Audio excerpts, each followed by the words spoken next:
Hi, welcome to another tutorial on ArcGIS. Today I will show you how to delineate a catchment using a DEM with the help of ArcGIS as our primary GIS tool. So first of all, you can see that I have loaded up my DEM. If you would like to know how to download a DEM, I have already prepared a tutorial for that, and I will put the link in the description below.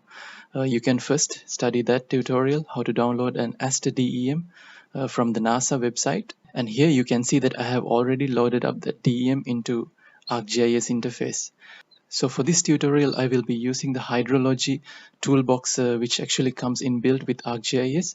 So the first thing that you would need to do is, after you load the DEM, you will have to go to the Arc toolbox, and under Spatial Analyst tools, you will see that this option called hydrology. So before we are actually able to use this tool, first of all, you need to go to customize, and under extensions, you will see that you have some unchecked extensions. In case if you have already checked all of these extensions, then you're good to go. But in case if you haven't, you especially need to have the Spatial Analyst extension activated for the process that we are going to do today. So after you activate that, I'm going to click OK, close. After we download the DEM, we have to actually fill the sinks. So first we need to click on this fill, just double click. And as the input surface raster, you're going to put the raw DEM that you downloaded from the website. So you just drag this and drop. And for the output surface raster, you can actually specify the output location, but for now I'm just going to leave it as it is and click OK. So what happens in this step is, actually if there are any sinks present in the raw DEM, this algorithm will actually fill up those sinks so that we can proceed with the next steps that we need to do. So as you can see, we already created a filled DEM.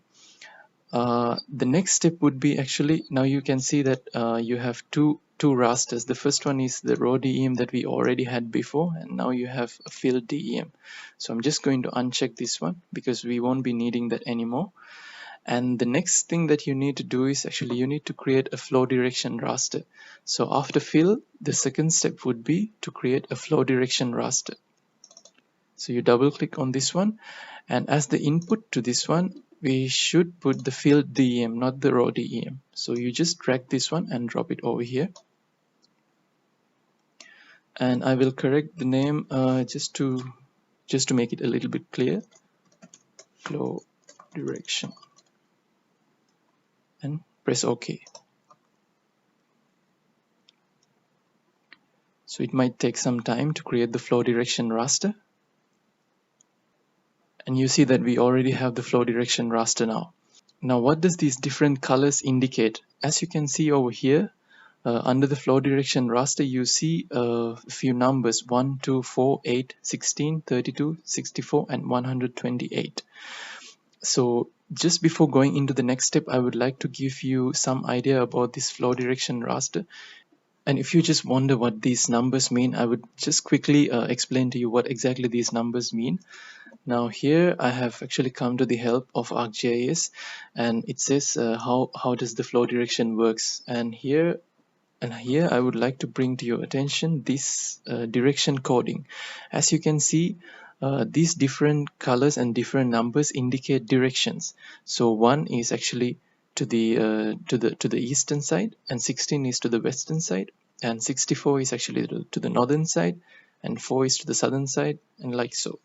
So if you just come back to the flow direction raster you created, and if I zoom in a little bit, you can see that these individual pixels actually take the color which is represented by each of these colors, which also has the number which explains you actually the direction of the flow. So that's actually the meaning of this flow direction raster. So our next step would actually be to create the flow accumulation raster. So after we guide the flow to has its own direction based on the topography, the next step is actually we need to see the flow accumulation points. So you just double click on the flow accumulation, and as the input for this one, we just drag and drop the flow direction raster. And as the name of the accumulation raster, I'll just give the name to be flow ACC and click OK. Alright, now you can see that our flow accumulation raster is complete, but it's not actually quite visible yet unless we do some modifications in the symbology. So what I'm going to do here is I'm just going to click on the flow accumulation raster, and I'll just uncheck these because we won't be needing them for the time being.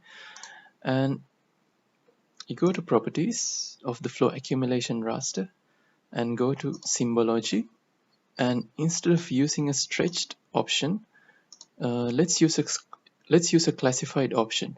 And by default you can see that the number of classes that it gets classified to is 5, but I'm going to change this to 2, and I will explain you the reason why. And you can see actually now we are trying to classify the whole thing into two colors. So let's go to classify, and instead of having such a broad range for black color as you can see over here, I'm going to assign in a way that it will show us in black color the accumulations which are quite small, from 0, let's say, up to 25,000, and click OK. So from 0 to 25,000, which corresponds to actually very low accumulations, it will be represented in black color. And on top of black, since white is going to be quite easily visible, I'm going to leave the rest of the accumulations to be in white color. Now when I click apply, you can see actually all the flow accumulations which correspond to this particular range gets very easily highlighted. Now if you decide to go a little bit low on this number, for example, instead of going with 25,000, if I were to put just 1,000 and click OK, you can see it actually starts showing us all the very localized accumulations as well, instead of showing the main river lines.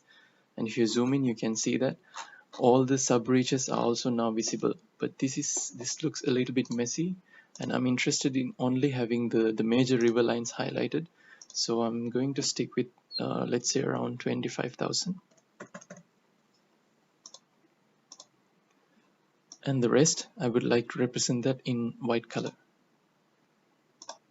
So for this example, let's assume that I need to have my catchment outlet somewhere over here, and I would like to know what is the corresponding contributing drainage area for that particular outlet from this particular subcatchment. So what I'm going to do is, first I need to create a new shapefile and define the exact location of my outlet, and make sure that that outlet point is located exactly on top of this cell, but not outside the range of these white color cells. So in order to do that, you have to create a new shapefile, and there's also another tutorial where I have explained you how to create new shapefile, but I will explain to you again. First you go to catalog and you select the place where you need to save your new shapefile. So let's say if I would like to save it over here, you have to right click and go to new and a new shapefile, and I'm going to call this as outlet of the catchment, and the feature type is going to be a point. And here it's quite important that we define the correct projection system, and for this tutorial I'm using the 1984 geographic coordinate system, so I'm going to select that.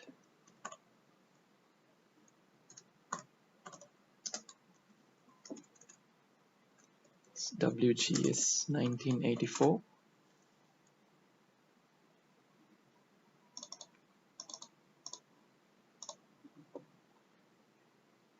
and click OK. Right, now we are almost ready to create our shapefile. Now let's go to this editor and click Start Editing and click Outlet Catchment. Okay, go to Editor again, Editing Windows, Create Features. I'm going to get rid of the Arc Toolbox. and click on this outlet catchment. And under the construction tool, you have to select point. And as you can see, since I'm trying to identify the contributing drainage basin for this particular river branch, I'm going to zoom in to the point where this river connects to the main river, and I'm going to place my point somewhere over here. Okay, that's done. Let's go to editor and click stop editing and save your edits.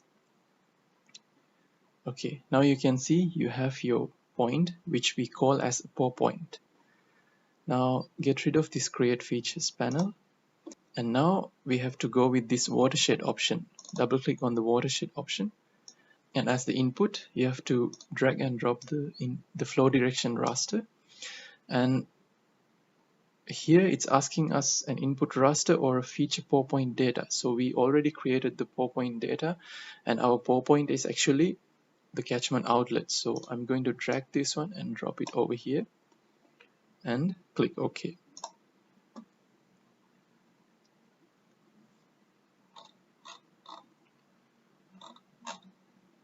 Now I'm going to zoom it out, so when it creates the catchment, it will be easily visible for you.